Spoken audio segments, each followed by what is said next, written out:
Result आया है और लड़की जाकर के जो है जान दे दी। भाजपा को हम ये कहना चाहते हैं कि आप युवाओं के भविष्य से खिलवाड़ करना बंद कीजिए। एनटीए ने साफ साफ जो है इस बात से डिनाई कर दिया कि जो है पेपर लीक हुई। तो आप 4 तारीख को परिणाम क्यों लेकर के आए हैं कि पूरा देश जो है वो इलेक्शन रिजल्ट में बिजी रहेगा, तो बच्चों की कौन सुनेगा।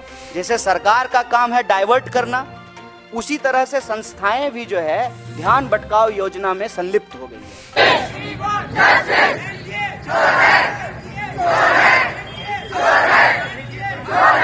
नीट एग्जाम को लेकर मचा बवाल, देश भर में स्टूडेंट कर रहे हैं प्रोटेस्ट। स्टूडेंट की मांग नीट एग्जाम किया जाएगा। स्टूडेंट का एनटीए पर पेपर लीक का है इल्जाम। देश भर से लगभग 24 लाख उम्मीदवारों ने दिया था एग्जाम। 4 जून को आया था नीट एग्जाम का रिजल्ट। वहीं कांग्रेस पार्टी लीडर कन्हैया कुमार ने भी स्टूडेंट का साथ देते हुए नीट एग्जाम के पेपर लीक का उठाया है मुद्दा।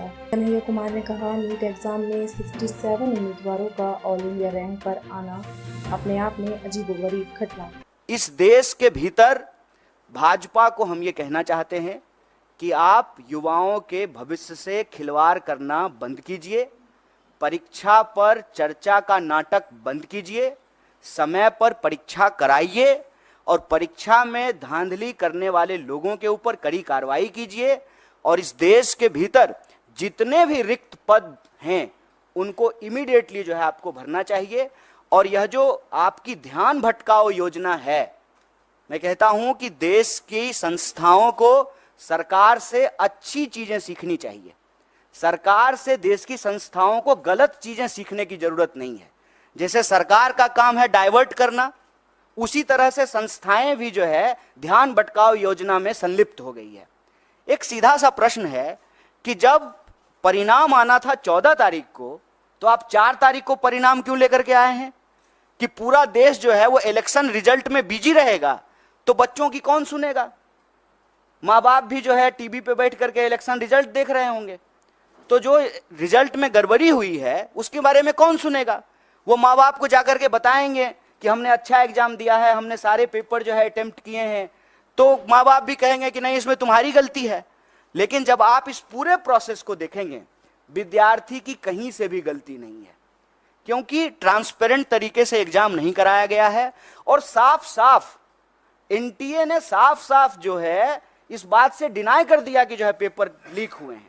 जबकि पटना का एक कॉन्क्रीट एग्जाम्पल है कि कुछ सेंटर पर प्रश्न पत्र की लीक की शिकायत आई और पटना पुलिस ने लोगों को गिरफ्तार किया ऑन रिकॉर्ड।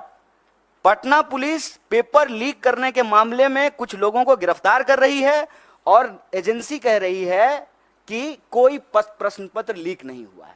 और मजेदार बात यह है कि 67 लोग वो रैंक 1 है। और उससे भी एक मजेदार बात जान लीजिए, एक ही लाइन में 12 लोग जो बैठे हुए हैं वो सबको रैंक 1 आया है। मैं समझ रहे हैं कि इनको भी रैंक 1, हमको भी रैंक 1, इनको भी रैंक 1। दुनिया की सारी काबिलियत लेकर के हम ही तीनों बैठे हुए हैं, बाकी और जो है स्टूडेंट के पास कोई टैलेंट नहीं है। एक ही सेंटर पर एक ही रो में बैठे हुए 12 लोग टॉप कर गए हैं। और 100 में 100।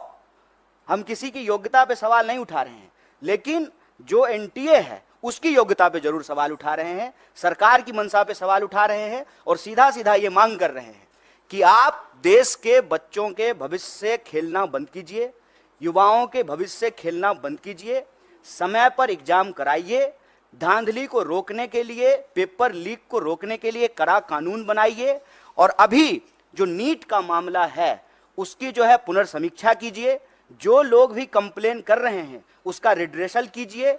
और सुप्रीम कोर्ट ने, हमारे अध्यक्ष जी ने डिमांड किया है, सुप्रीम कोर्ट की निगरानी में इसकी जांच कराइए। और जांच में ये गड़बड़ी, ये आरोप सही पाए जाते हैं तो आप एग्जाम को रिकंडक्ट कराइए। और ये चालाकी करना बंद कीजिए कि जिस दिन जो है लोकसभा इलेक्शन का रिजल्ट आ रहा है उसी दिन नीट का रिजल्ट निकाल देते हैं। और यह जो धांधली की गई है, गड़बड़ी की गई है, बच्चों के भविष्य के साथ जो खिलवाड़ किया है, ये चालाकी नहीं चलेगी। परीक्षा पर चर्चा का राजनीतिक और इलेक्टोरल पॉलिटिकल स्टंट हम लोग देख चुके हैं। ये बात जो है विद्यार्थियों को वोट बैंक में समेटने का नहीं है। यह बात है कि बच्चे इस देश के भविष्य हैं और उनका जीवन मरण जुड़ा हुआ है इस बात से। लोगों की रूह कांप जानी चाहिए कि एग्जाम के रिजल्ट के बाद जिस पैमाने पे जो है लोग आत्महत्या कर रहे हैं, आप देखिए, वो लाइव वीडियो है, सीसीटीवी कैमरा का रिकॉर्डिंग है कि रिजल्ट आया है और लड़की जाकर के जो है जान दे दी है।